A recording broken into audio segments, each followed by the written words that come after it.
नमस्कार दोस्तों, सुप्रभात। कैसे हैं आप सब लोग? आशा करते हैं बहुत अच्छे होंगे। आज है 10 फरवरी 2026 को। आइए जानते हैं मायावती जी से अहम और बड़ी खबरें। लेकिन दोस्त, उन खबरों से पहले आप लोगों से मैं ये बताना चाहता हूं कि आप सभी लोग हमारे वीडियो को कम शेयर कर रहे हैं और कम लाइक कर रहे हैं, और कमेंट में भी अपनी राय आप लोग नहीं दे रहे हैं।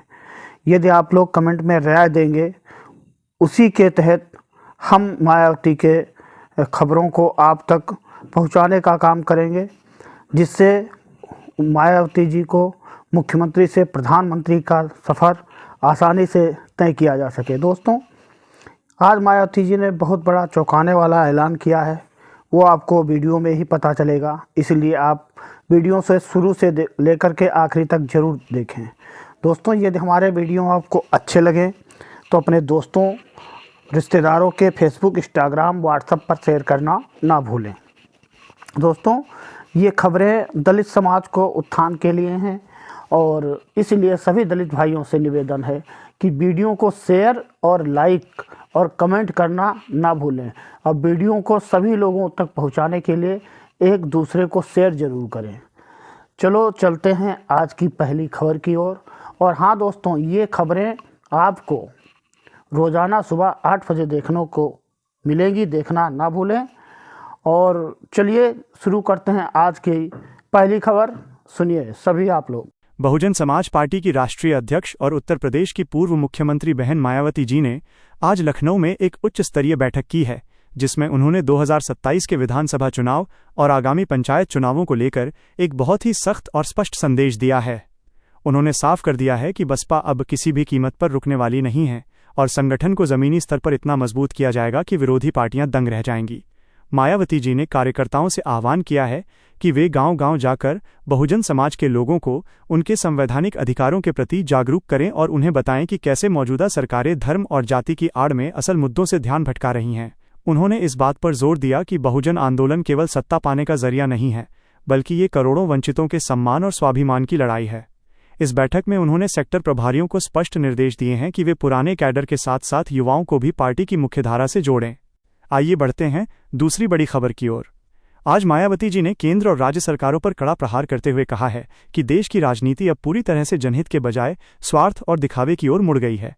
उन्होंने ट्वीट के जरिए और मीडिया से बातचीत में ये चिंता जाहिर की है कि संसद और विधानसभाओं में जनता की गरीबी, बेरोजगारी और महंगाई जैसे ज्वलंत मुद्दों पर चर्चा होने के बजाय केवल एक दूसरे को नीचा दिखाने और ड्रामेबाजी का खेल चल रहा है। मायावती जी ने कहा कि संविधान की गरिमा को ताक पर रखकर जिस तरह की राजनीति की जा रही है, वो लोकतंत्र के लिए बेहद खतरनाक संकेत है। उन्होंने सरकार को चेतावनी दी कि अगर जल्द ही गरीब और मध्यम वर्ग की समस्याओं का समाधान नहीं निकाला गया तो देश में सामाजिक असंतोष बढ़ सकता है। बहन जी ने विशेष रूप से बढ़ती बेरोजगारी को लेकर डेटा पेश करते हुए कहा कि शिक्षित युवा आज दर दर भटकने को मजबूर हैं, जबकि सरकारें केवल कागजी आंकड़ों में विकास का ढिंढोरा पीट रही हैं। आइए बढ़ते हैं तीसरी बड़ी खबर की ओर। मायावती जी ने आज एक बार फिर से बहुजन नायक मान्यवर कांशीराम जी को भारत रत्न देने की अपनी पुरानी और जायज़ मांग को दोहराया है। उन्होंने कहा कि जिस महापुरुष ने अपना पूरा जीवन करोड़ों शोषितों, पीड़ितों और पिछड़ों को पैरों पर खड़ा करने और उन्हें सत्ता तक पहुंचाने के लिए समर्पित कर दिया, उन्हें अब तक इस सर्वोच्च सम्मान से वंचित रखना करोड़ों लोगों की भावनाओं का अपमान है। मायावती जी ने कहा कि अगर मौजूदा सरकार वास्तव में दलितों और पिछड़ों का भला चाहती है तो उसे राजनीति से ऊपर उठकर मान्यवर साहब के योगदान को स्वीकार करना चाहिए। उन्होंने ये भी स्पष्ट किया कि बसपा इस मांग को लेकर सदन से लेकर सड़क तक अपनी आवाज़ बुलंद करती रहेगी। इसके साथ ही उन्होंने पार्टी के सांस्कृतिक विंग को निर्देश दिया है कि मान्यवर कांशीराम जी के विचारों को डिजिटल माध्यमों से नई पीढ़ी तक पहुंचाया जाए ताकि आंदोलन की लौ जलती रहे। आइए बढ़ते हैं चौथी बड़ी खबर की ओर। बहन मायावती जी ने आज लखनऊ में मीडिया से बात करते हुए केंद्र सरकार द्वारा पेश किए गए बजट पर अपनी प्रतिक्रिया दी है। उन्होंने साफ तौर पर कहा कि बजट में की गई बड़ी बड़ी घोषणाएं और लुभावनी योजनाएं केवल कागजों तक सीमित रह जाती हैं, जब तक कि उन्हें ज़मीनी स्तर पर सही नीयत के साथ लागू न किया जाए। मायावती जी ने जोर देकर कहा कि देश का गरीब, मजदूर और किसान आज भी बुनियादी सुविधाओं के लिए तरस रहा है। उन्होंने कहा कि सरकार को केवल जीडीपी के आंकड़ों में खुश होने के बजाय आम आदमी की थाली और उसकी जेब की हालत देखनी चाहिए।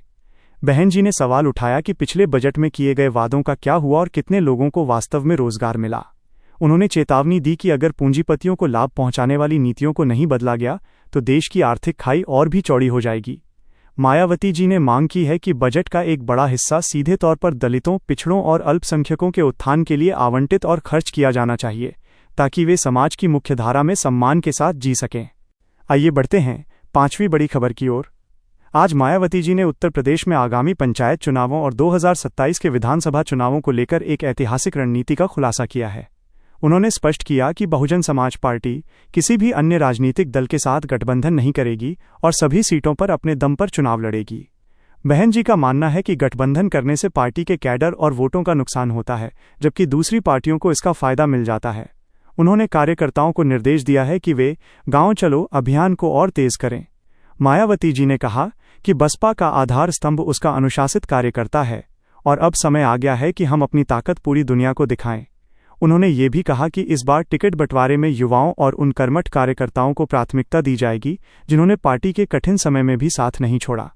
बहन जी ने साफ किया कि सर्वजन हिताय सर्वजन सुखाय की नीति ही बसपा को फिर से सत्ता के शिखर पर ले जाएगी। आइए बढ़ते हैं छठी बड़ी खबर की ओर। बहन मायावती जी ने आज देश में बढ़ रही जातीय हिंसा और दलितों के खिलाफ हो रहे अपराधों पर अपनी गहरी चिंता व्यक्त की है। उन्होंने कहा कि उत्तर प्रदेश सहित देश के विभिन्न राज्यों से जिस तरह की खबरें आ रही हैं वो सभ्य समाज के लिए शर्मनाक हैं। मायावती जी ने सरकारों को आड़े हाथों लेते हुए कहा कि अपराधियों को राजनीतिक संरक्षण मिलने के कारण उनके हौसले बुलंद हैं। उन्होंने मांग की है कि अनुसूचित जाति एवं जनजाति अत्याचार निवारण अधिनियम SC/ST एक्ट को और अधिक कड़ाई से लागू किया जाए और पीड़ित परिवारों को तत्काल न्याय व आर्थिक सहायता प्रदान की जाए। बहन जी ने कहा कि केवल कानून बना देना काफ़ी नहीं है, बल्कि प्रशासन की मानसिकता में बदलाव की जरूरत है। उन्होंने बसपा के विधि प्रकोष्ठ लीगल विंग को निर्देश दिया है कि वे ऐसे पीड़ितों को मुफ्त कानूनी सहायता प्रदान करें जो अपनी लड़ाई लड़ने में सक्षम नहीं हैं। मायावती जी ने कहा कि जब तक समाज के अंतिम व्यक्ति को सुरक्षा का एहसास नहीं होगा, तब तक आज़ादी के मायने अधूरे हैं।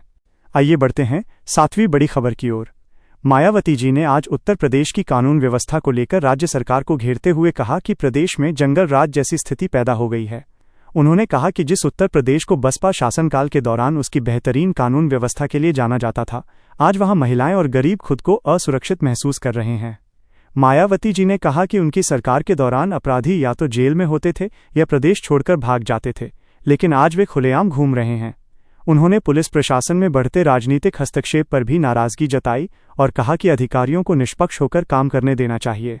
बहन जी ने विशेष रूप से ग्रामीण इलाकों में बढ़ती चोरी और डकैती की घटनाओं का जिक्र करते हुए कहा कि सरकार को विज्ञापनबाजी छोड़कर असल में सुरक्षा पर ध्यान देना चाहिए। उन्होंने जनता से अपील की कि वे बसपा के उस शासन को याद करें जब वे बिना किसी डर के रात में भी बाहर निकल सकते थे और आने वाले समय में फिर से वैसी ही व्यवस्था लाने के लिए एकजुट हों। आइए बढ़ते हैं आठवीं बड़ी खबर की ओर। बहन मायावती जी ने आज सरकारी नौकरियों में बैकलॉग के पदों को न भरे जाने पर केंद्र और राज्य सरकारों को कड़ी फटकार लगाई है। उन्होंने कहा कि लाखों पद खाली पड़े हैं, लेकिन सरकारें जानबूझकर उन्हें नहीं भर रही हैं ताकि दलित और पिछड़े वर्गों के युवाओं को उनके संवैधानिक हक से वंचित रखा जा सके।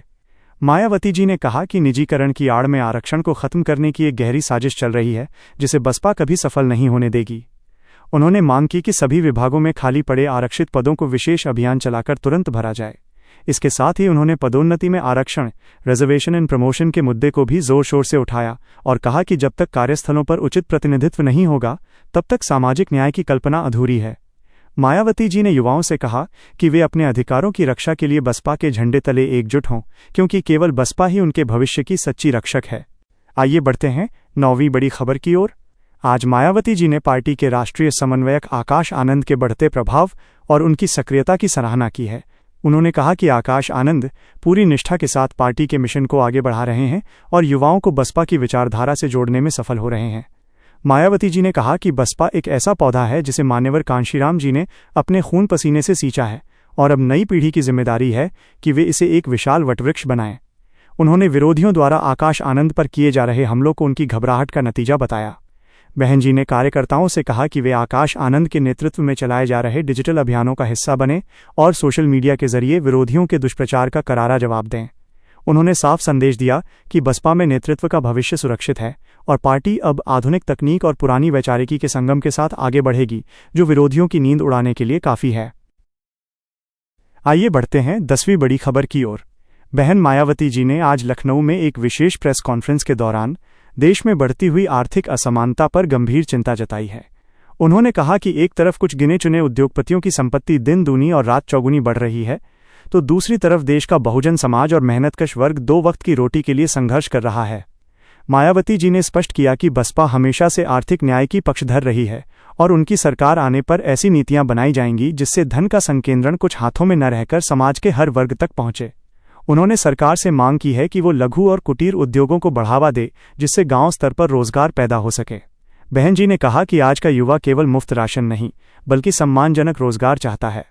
उन्होंने चेतावनी दी कि यदि सरकार ने अपनी पूंजीपति मित्र वाली नीतियों को नहीं बदला तो बहुजन समाज सड़कों पर उतरकर अपने हक की लड़ाई लड़ेगा, क्योंकि रोटी का सवाल अब सबसे बड़ा सवाल बन चुका है। आइए बढ़ते हैं 11वीं बड़ी खबर की ओर।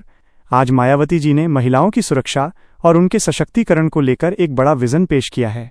उन्होंने उत्तर प्रदेश की वर्तमान स्थिति का जिक्र करते हुए कहा कि बहन बेटियों के खिलाफ अपराधों में कमी आने के बजाय बढ़ोतरी हुई है। मायावती जी ने घोषणा की कि आगामी चुनावों के बाद जब बसपा की सरकार बनेगी तो महिलाओं की सुरक्षा के लिए विशेष टास्क फोर्स का गठन किया जाएगा और हर थाने में एक महिला डेस्क को पूरी तरह स्वायत्त बनाया जाएगा। उन्होंने कहा कि बसपा ने हमेशा महिलाओं को राजनीति और प्रशासन में उचित भागीदारी दी है। बहन जी ने महिला कार्यकर्ताओं से संवाद करते हुए कहा कि वे घर घर जाकर महिलाओं को बसपा की नीतियों से जोड़ें और उन्हें बताएं कि कैसे बसपा शासनकाल में कानून का राज स्थापित था। उन्होंने जोर देकर कहा कि आधी आबादी के सहयोग के बिना सामाजिक परिवर्तन का अधूरा सपना कभी पूरा नहीं हो सकता, इसलिए महिलाओं को अपने अधिकारों के लिए खुद आगे आना होगा और बसपा ही उनकी सबसे बड़ी ताकत है। आइए बढ़ते हैं 12वीं बड़ी खबर की ओर। बहन मायावती जी ने आज किसानों की समस्याओं को लेकर केंद्र सरकार को आड़े हाथों लिया है। उन्होंने कहा कि किसान आज भी अपनी फसलों के उचित दाम एमएसपी के लिए संघर्ष कर रहा है और सरकार केवल वादों की खेती कर रही है। मायावती जी ने मांग की है कि एमएसपी को कानूनी गारंटी दी जाए ताकि बिचौलियों और बड़े व्यापारियों द्वारा किसानों का शोषण बंद हो सके। उन्होंने खाद और बीज की बढ़ती कीमतों पर भी चिंता जाहिर की और कहा कि खेती अब घाटे का सौदा बनती जा रही है, जिससे किसान कर्ज के जाल में फंस रहे हैं। बहन जी ने याद दिलाया कि उनके शासनकाल में गन्ना किसानों के बकाये का भुगतान प्राथमिकता पर किया जाता था और कृषि क्षेत्र के लिए अलग से बजट के प्रावधान किए गए थे। उन्होंने कहा कि बसपा किसानों के हर संघर्ष में उनके साथ खड़ी है और जब तक किसानों को उनका हक नहीं मिल जाता पार्टी चैन से नहीं बैठेगी। उन्होंने कार्यकर्ताओं को निर्देश दिया कि वे मंडियों में जाकर किसानों की समस्याओं को सुनें और उन्हें उजागर करें। आइए बढ़ते हैं 13वीं बड़ी खबर की ओर। आज मायावती जी ने शिक्षा के निजीकरण और महंगी होती पढ़ाई पर कड़ा प्रहार किया है। उन्होंने कहा कि सरकारी स्कूलों और कॉलेजों की हालत जानबूझकर खराब की जा रही है ताकि निजी शिक्षण संस्थानों को फलने फूलने का मौका मिले। मायावती जी ने कहा कि शिक्षा पर सबका समान अधिकार होना चाहिए, लेकिन आज उच्च शिक्षा केवल अमीरों की जागीर बनती जा रही है। उन्होंने दलित और पिछड़े वर्ग के छात्रों के लिए छात्रवृत्ति, स्कॉलरशिप में हो रही कटौती और देरी को एक साजिश करार दिया। बहन जी ने मांग की कि शिक्षा के बजट को बढ़ाया जाए और सरकारी संस्थानों में गुणवत्तापूर्ण शिक्षा सुनिश्चित की जाए। उन्होंने कहा कि महापुरुषों ने हमें शिक्षित बनो का नारा दिया था, लेकिन आज की सरकारें शिक्षा को इतना महंगा बना रही हैं कि गरीब का बच्चा पढ़ाई छोड़ने पर मजबूर हो रहा है।